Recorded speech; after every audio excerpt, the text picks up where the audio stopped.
हम में से कई लोग रोज अपने अपने घर से निकलकर काम पर जाते हैं। कोई अपने दफ्तर को, तो कोई फैक्ट्री पर, कोई किसी शॉप पर, तो कोई किसी शोरूम में। इनमें से ज्यादातर लोग 9 से 5 काम करते हैं। लेकिन इसी ही भीड़ में कुछ ऐसे भी लोग होते हैं जिनका काम कोई फिक्स्ड रूटीन सा नहीं होता।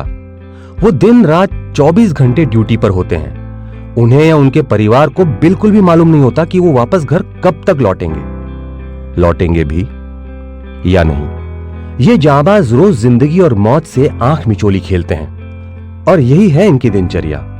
अब गौर फरमाने की बात यह है कि हमारे आसपास कई ऐसी हस्तियां मौजूद हैं जिन पे हमें गर्व होना चाहिए, लेकिन जाने अनजाने में हम उन्हें नजरअंदाज कर देते हैं। और इसी चीज को तोड़ने के लिए मैं आया हूं, जो आपके साथ ऐसी ही कुछ कहानियां शेयर करेगा जिन्हें सुन के हम भी सीना चौड़ा करके कह उठेंगे कि हमें तुम पर गर्व है।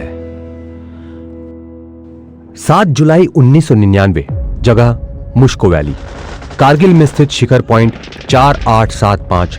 वक्त सूरज निकलने वाला था। पॉइंट 4875 की चोटी पर पाकिस्तानी घुसपैठियों और हिंदुस्तानी फौज के बीच घमासान गोलीबारी चल रही थी। अपने ऑफिसर के शौर्य से प्रेरित इंडियन सोल्जर्स ने पाकिस्तानियों को खदेड़कर चोटी पर लगभग कब्जा कर ही लिया था। तभी उस ऑफिसर की नजर अपने घायल साथी पर गई और अपनी जान की परवाह किए बिना वो उसे बचाने कूद गया। जब वो उसे लेकर लौट ही रहा था, तब एक छुपे पाकिस्तानी सिपाही की राइफल से चली गोली उनका सीना चीर कर निकल गई। लेकिन फिर भी उन्होंने अपने साथी को सुरक्षित जगह पर पहुंचाया और उसके बाद आखिरी सांस ली। भारत मां की रक्षा करते हुए एक और जाबाज ऑफिसर शहीद हो गया और उस बहादुर ऑफिसर का नाम था कैप्टन विक्रम बत्रा। आज भारत में मुश्किल से ऐसा कोई होगा जो कैप्टन विक्रम बत्रा को नहीं जानता हो। उनका अतुलनीय शौर्य और बलिदान याद करते ही हर हिंदुस्तानी का सीना गर्व से चौड़ा हो जाता है। हर कोई जिंदगी में नाम, शौहरत, रुतबा कमाने की चाह रखता है और जिंदगी भर कोशिश करने के बाद कुछ लोग कामयाब हो पाते हैं। लेकिन कैप्टन बत्रा सिर्फ 24 साल की उम्र में जो हासिल कर गए ना, उसका तो कोई तोड़ ही नहीं। आज हम कॉलेज से निकलकर 6 फिगर जॉब और सेटल होने का सपना देखते हैं, लेकिन कैप्टन बत्रा ने मर्चेंट नेवी की नौकरी ठुकराकर आर्मी में शामिल होने का फैसला लिया और मातृभूमि की रक्षा के लिए अपना बलिदान दे दिया। कारगिल युद्ध ने उन्हें घर घर में पहुंचा दिया। दुश्मन इस हद तक उनसे खौफ खाता था कि उसने कैप्टन बत्रा का कोड नेम रखा था शेर शाह, और कैप्टन जिए भी तो शेर की तरह और हंसते हंसते मौत को गले लगाया, वो भी शेर की तरह। तो आइए रूबरू होते हैं इस शेर दिल ऑफिसर के जिंदगी के सफर से। कैप्टन विक्रम बत्रा का जन्म 9 सितंबर 1974 को हिमाचल प्रदेश के पालमपुर जिले के गूगर नाम के एक छोटे से गांव में हुआ था। इनके पिता का नाम गिरधारी लाल बत्रा और मां का नाम कमल कांता बत्रा है। कैप्टन बत्रा के एक जुड़वा भाई भी थे। उनके माता पिता ने इनका नाम लव कुश रखा था। लव यानी कि विक्रम और कुश यानी विशाल। विक्रम की स्कूली शिक्षा पालमपुर में पूरी हुई।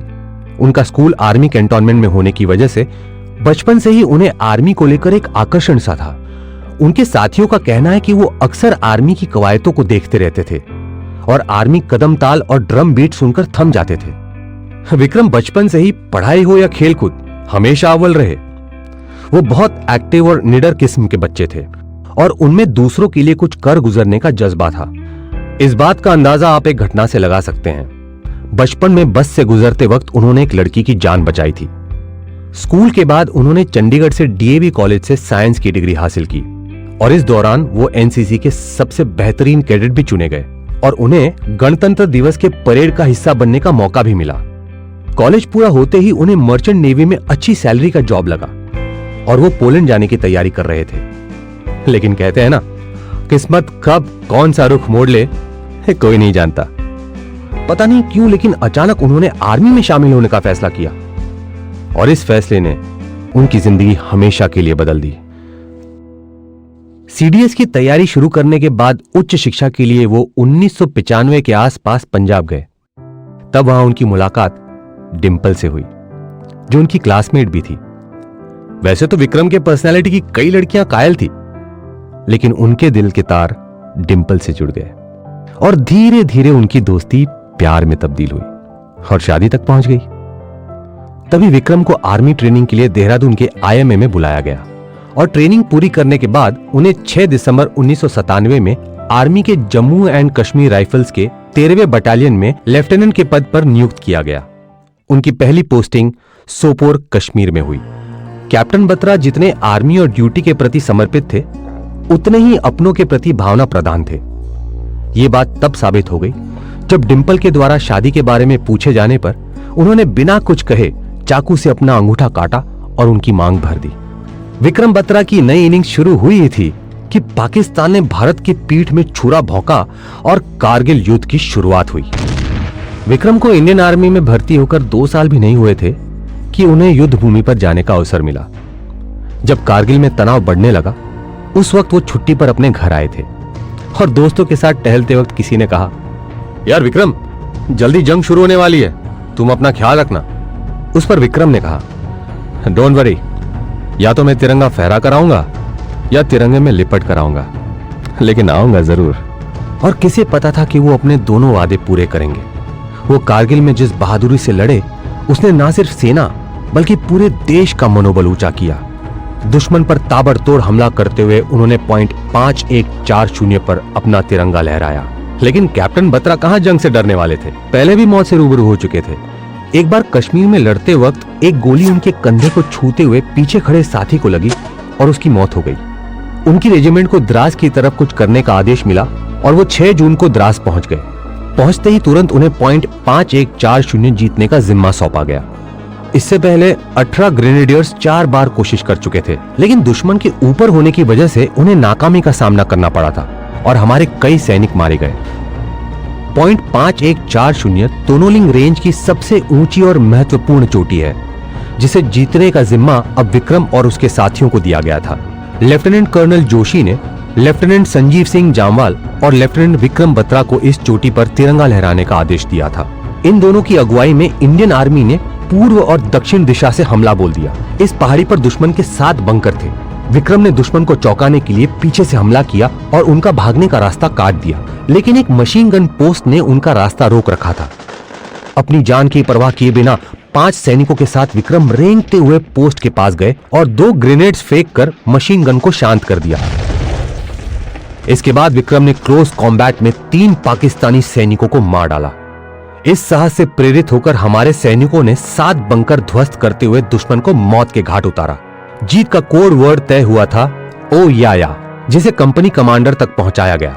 सुबह के 4:35 पर विक्रम ने कमांड को संदेश भेजा कि ये दिल मांगे मोर, और उस दिन के बाद ये शब्द विक्रम के साथ हमेशा के लिए अमर हो गए।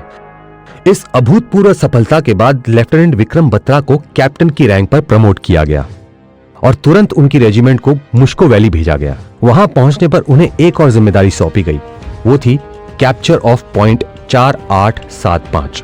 ये चोटी मुश्को वैली की सबसे अहम चोटी थी, क्योंकि इसके ऊपर बैठा हुआ दुश्मन जब चाहे नेशनल हाईवे 1 पर हमला कर सकता था, जो कश्मीर को लद्दाख से जोड़ता है। जब तक ये चोटी हमारे हाथ नहीं आती, यहाँ से गुजरने वाले आर्मी के काफिले पर हमले का खतरा कायम था। लेकिन यहाँ दुश्मन मुस्तैद था और पूरी तैयारी में था।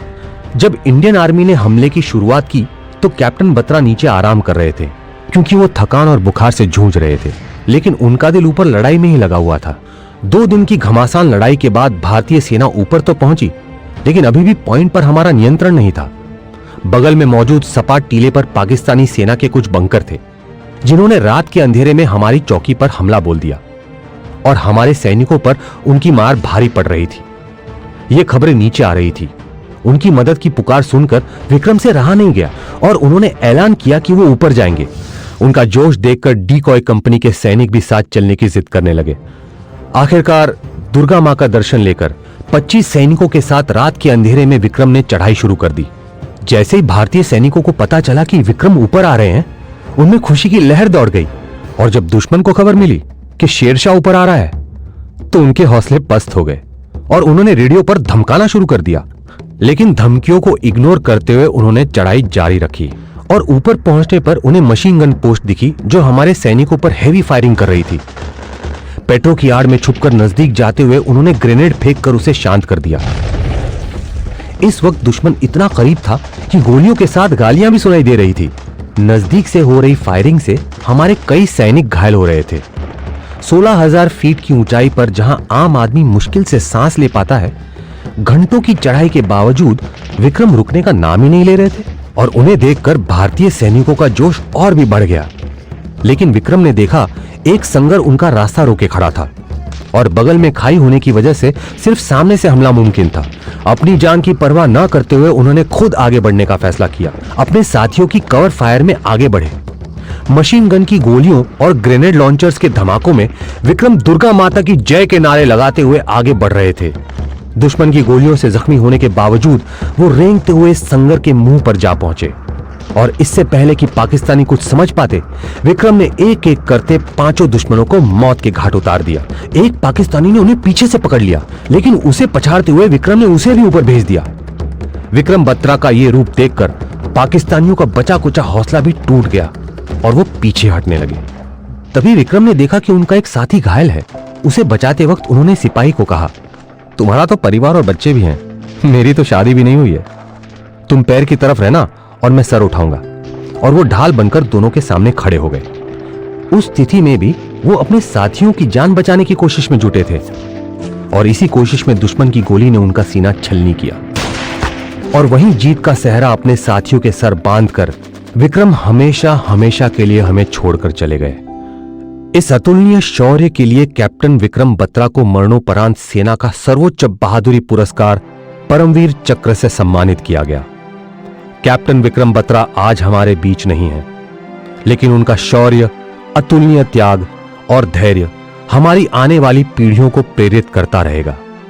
सिर्फ 25 साल की उम्र में अपने पराक्रम से कैप्टन विक्रम बत्रा अमर हो गए। उनके मृत्यु पश्चात उनकी मंगेतर डिंपल ने शादी ना करते हुए उनकी यादों के साथ ही जीने का फैसला किया, जिस पर वो आज भी कायम है। धन्य है वो मां जिसने कैप्टन विक्रम बत्रा जैसे परमवीर को जन्म दिया और धन्य है वो भूमि जहां ऐसे शेर दिल पैदा होते हैं। कैप्टन विक्रम बत्रा और कारगिल में शहीद हुए हर भारतीय सैनिक को शत शत प्रणाम। जब हम ऐसे किस्से सुनते हैं ना, तो ऐसा लगता है कि हमने अपने देश के लिए अब तक कुछ किया ही नहीं और कितना कुछ करना बाकी है। तो हम आपसे फिर से मिलेंगे in the next podcast of